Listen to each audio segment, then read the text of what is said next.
Hello students. चलिए बच्चों start करते हैं हमारा चैप्टर नंबर 1 जो कि है the sentence clause and phrases. ठीक है बच्चों, तो आज हम इन तीनों के बारे में पढ़ेंगे। चलिए स्टार्ट करते हैं। Sentences mark whether these statement are true और फॉल्स बाय राइटिंग टी और एफ रेस्पेक्टिवली। तो आपको बताना है ये जो स्टेटमेंट्स हैं सेंटेंसेस के बारे में, इन्हें देख के कि क्या ट्रू है और क्या फॉल्स है। A sentence begin with a capital letter, true कि हाँ सेंटेंस जो है कैपिटल लेटर से स्टार्ट होता है। The words in a sentence are arranged in the alphabetical order. ऐसा ज़रूरी तो नहीं है, किसी भी सेंटेंस में ऐसा नहीं होता है कि अल्फाबेटिकल ऑर्डर में जो है अरेंज होते हैं। ठीक है। The a sentence always and with a full stop. हाँ होता है फुल स्टॉप पर एंड, लेकिन ऑलवेज नहीं होता, मतलब हमेशा नहीं होता है ना, ये एक बाउंडेशन हो गई, तो ये हो जाएगा false. A question is also a sentence. ये बात बिल्कुल सही है कि क्वेश्चन भी क्या होता है, सेंटेंस हो सकता है। Sentences can and in a full stop, a question mark और एन एक्सक्लेमेशन मार्क। तो इन तीनों में से कहीं भी एंड हो सकता है, या तो फुल स्टॉप पर, या क्वेश्चन मार्क पर, या एक्सक्लेमेशन मार्क पर। तो ये चीज क्या है, ये स्टेटमेंट जो है वो ट्रू है।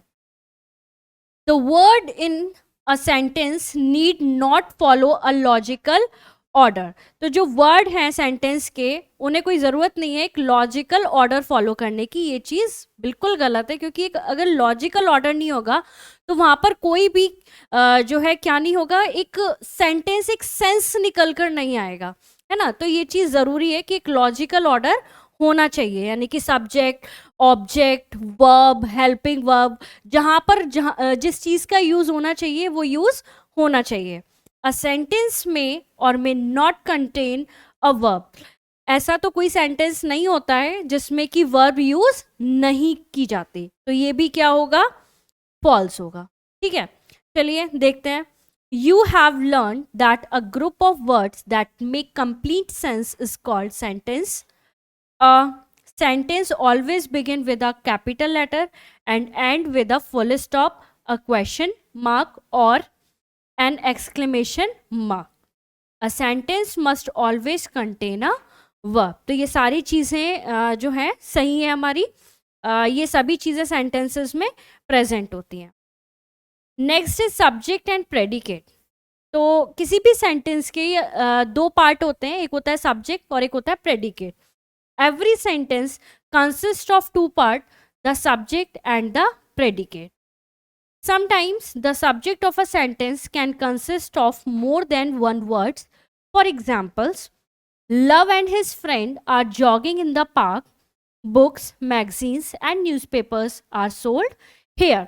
तो कभी कभी क्या होता है कि जो सब्जेक्ट होता है, मोस्टली हम देखते हैं कि सब्जेक्ट एक होता है, लेकिन कभी कभी उसके और भी पार्ट्स होते हैं। जैसे कि यहाँ पर अगर हम बात करें तो लव एंड हिज फ्रेंड, ये पूरा क्या है, सब्जेक्ट है। Are jogging in the park is predicate. Books, magazine, newspaper is a subject and are sold here is predicate. In some sentences, the subject may consist of several words. कुछ sentences में subject बहुत सारे words होते हैं, but there may be one word which is more important than the other word। लेकिन उनमें क्या होता है, एक word important होता है दूसरे जो word है subject में उनसे, और इनको हम क्या कहते हैं, subject word कहते हैं। The subject word is always a noun or a group of words that does the work of a noun। तो बेसिकली जो सब्जेक्ट वर्ड है वो या तो नाउन होता है या फिर कुछ ऐसे वर्ड्स होते हैं जो कि वर्क करते हैं as a noun. The subject is usually qualified by an adjective or a group of words that does the work of an adjective phrase is called the attribute। ठीक है, तो क्या होता है उस सब्जेक्ट में, वो जो सब्जेक्ट है वो रनिंग होता है या फिर क्वालिफाइड बाय होता है एडजेक्टिव, और या फिर अ ग्रुप ऑफ वर्ड्स जो कि वर्क कर रहे होते हैं एज अ एडजेक्टिव फ्रेज, और उसको हम क्या कहते हैं, एट्रीब्यूट कहते हैं। जैसे कि एग्जाम्पल है, the warm weather will not last and the house in the wood belong to my uncle. ठीक है, तो इसमें जो सब्जेक्ट है वो क्या हो जाएगा, the warm, weather and the house in the wood. तो in the wood is running as a adjective जो है फ्रेज, है ना, क्योंकि हाउस क्या है, इन द वुड, ठीक है। Here the words that are colored are the subject and words the highlighted words are the attributes. कुछ notes हैं. The predicate like the subject may also consist of a single word. It is always a verb. For example, dogs bark and bee sting. तो जो predicate होते हैं subject की तरह, जैसे कि अभी हमने देखा कि जो सब्जेक्ट होते हैं, ऐसा नहीं है कि हमने यूजुअली देखते हैं कि सब्जेक्ट एक ही होता है, लेकिन अ ग्रुप ऑफ वर्ड्स भी होते हैं जिन्हें हम सब्जेक्ट कहते हैं। इसी तरीके से प्रेडिकेट हमने देखा है, अ ग्रुप ऑफ वर्ड्स होते हैं, लेकिन कभी कभी प्रेडिकेट्स भी केवल एक वर्ड हो सकता है। फॉर एग्जाम्पल डॉग्स बार्क, और जो प्रेडिकेट होता है वो हमेशा एक वर्ब होती है, तो bark is the predicate and bees sting, sting is the predicate, ठीक है। Next note is the subject however need not always come at the beginning of the sentence. जो सब्जेक्ट हैं वो ऐसा नहीं है कि बिगनिंग में ही होंगे सेंटेंस के, है ना। यूजुअली जो सब्जेक्ट है वो at the start of the sentence हमें मिल जाता है, लेकिन ऐसा कंपल्सरी नहीं है। जैसे कि down drop the sail is the subject, how beautiful the rose is the subject, and did you see my watch is the subject. The part which name the person or thing we are talking about is called the subject. तो जो हमने ये पढ़ चुके हैं कि जो person और चीज़ों के नाम होते हैं बेसिकली वही क्या होते हैं, सब्जेक्ट होते हैं of the sentence. The subject usually comes at the beginning of the sentence, और जो सब्जेक्ट होते हैं वो हमेशा सेंटेंस के मोस्टली जो है स्टार्टिंग में आते हैं। The part which tell us more about person और थिंग और what they do form the predicate of the sentence. और जो उसके बारे में बताया जा रहा है, जिसके बारे में बात हो रही है वो क्या है, सब्जेक्ट है, और उसके बारे में और ज़्यादा नॉलेज दी जा रही है और ज़्यादा इलैबोरेट किया जा रहा है, वो चीज़ क्या होती है, वो होती है predicate. The verb is always a part of predicate. तो जो वर्ब है वो किसका पार्ट है, प्रेडिकेट का पार्ट है। अब आता है हमारा नेक्स्ट सब topic is phrase. So, a phrase is a group of words that makes complete sense only when it is a part of a sentence. तो phrase क्या होता है, एक group of words होता है, लेकिन उसका sense तभी निकलता है अगर उसे अकेले में use किया जाएगा तो उसका एक कोई भी sense नहीं होगा। उसका sense कब निकलता है, जब वो sentence में use होता है, जब वो part of the sentence होता है। A phrase does not contain a finite verb. So there are three kind of phrases like noun phrase, adjective phrase and adverb phrase. Noun phrase, a noun phrase perform the function of noun. It answer the question what. तो जो noun का function perform करते हैं उसे noun phrase कहते हैं, और वो किस चीज़ का question देते हैं, क्या का। For example, she wants to buy a new dress, है ना। Adjective phrase, and adjective phrase function like an adjective, और adjective phrase एडजेक्टिव की तरह फंक्शन करता है। Example, my bag is a red colour, मेरा जो बैग है वो रेड कलर का है। Adverb phrase act as an adverb, she spoke in a sweet voice. तो ये डिफरेंट तरीके के फ्रेज से। नेक्स्ट हम बात करते हैं क्लॉज की।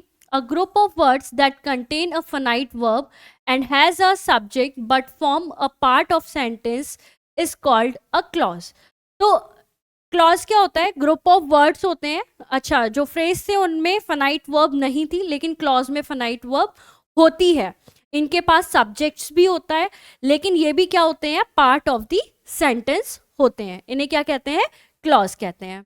Now read these sentences and notice the highlighted group of words. So first is Rita sat on a wooden chair and they bought this chair because it was cozy. तो रीता जो है wooden chair पर बैठी है और उसने वो इसलिए खरीदी थी कि क्योंकि वो बहुत कंफर्टेबल है, बहुत कोजी है। The highlighted group of word in the first sentence does not have an subject. तो जो हाईलाइट वर्ड है यहाँ पर कोई भी सब्जेक्ट नहीं है, आप देख रहे हैं, है ना।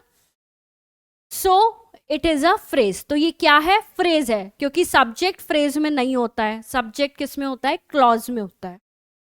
The highlighted group of word in the second sentence has a subject, और जो सेकंड सेंटेंस है इसके हाईलाइट जो वर्ड है इसमें सब्जेक्ट है एंड अ वर्ब भी है, but it does not make complete sense. लेकिन कंप्लीट सेंस नहीं मिल रहा क्योंकि ओनली अगर हम बात करेंगे विदाउट इट वॉज कोजी, तो वो पूरा कंप्लीट सेंस नहीं आएगा why it was cozy, so it is a clause. ठीक है, ये भी क्या है, पार्ट ऑफ द सेंटेंस है।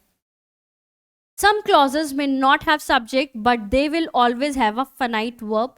For example, कुछ clause में subject नहीं होते लेकिन finite verb होती है, जैसे कि Rita sat on a chair that was made of wood and Mamta came first in the class, which surprised her friends. Did you know that each of the above sentence can be rewritten as two sentences? Let us see how. तो ये दोनों जो example हैं इन्हें हम दो sentences में divide करके लिख सकते हैं। जैसे कि Rita sat on a chair, Rita chair पर बैठी, and it was made of wood, और वो लकड़ी की बनी हुई थी। Mamta came first in the class and it surprise her friend. तो ये दो अलग अलग सेंटेंसेस हम बना सकते हैं। Study this table to understand the difference between a phrase, a clause and a sentence. तो क्या क्या डिफरेंस है देखते हैं। A phrase is a meaningful group of words. एक meaningful group of words को phrase कहते हैं। Same. A clause is a meaningful group of words. Clause को भी meaningful group of words कहते हैं।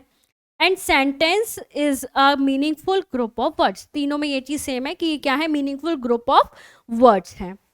फ्रेज की बात करें तो it does not make complete sense by itself. अगर फ्रेज को अकेले यूज किया जा रहा है तो वो खुद से कंप्लीट सेंस नहीं देगा। क्लॉज इट मे और may not be dependent on something else for complete meaning. ये कभी कभी डिपेंड होता है, कभी कभी डिपेंड नहीं होता है, तो कभी हो भी सकता है, कभी नहीं भी हो सकता है, 50-50 चलती है, आइदर और। एंड सेंटेंस तो कंप्लीट थॉट होता है, ये खुद ही एक्सप्रेस करता है कंप्लीट थॉट को। क्लॉज में 50-50 होता है एंड फ्रेज कंप्लीट सेंस नहीं देता है। Phrase it has no subject और प्रेडिकेट। फ्रेज में ना सब्जेक्ट होता है ना प्रेडिकेट होता है। क्लॉज में सब्जेक्ट भी होता है एंड प्रेडिकेट भी होता है, एंड सेंटेंस में भी सब्जेक्ट भी होता है एंड प्रेडिकेट भी होता है। फ्रेज में फिनाइट वर्ब नहीं होती है, क्लॉज में फिनाइट वर्ब होती है, एंड सेंटेंस में भी फिनाइट वर्ब होती है। तो ये हो गए आपके डिफरेंसेस। तो आप प्रैक्टिस करिएगा और थोड़ा सा डिफ्रेंशिएट करके पढ़िएगा इन्हें, ज़्यादा डिफिकल्ट नहीं है। फिर मिलते हैं नेक्स्ट क्लास में। Thank you so much.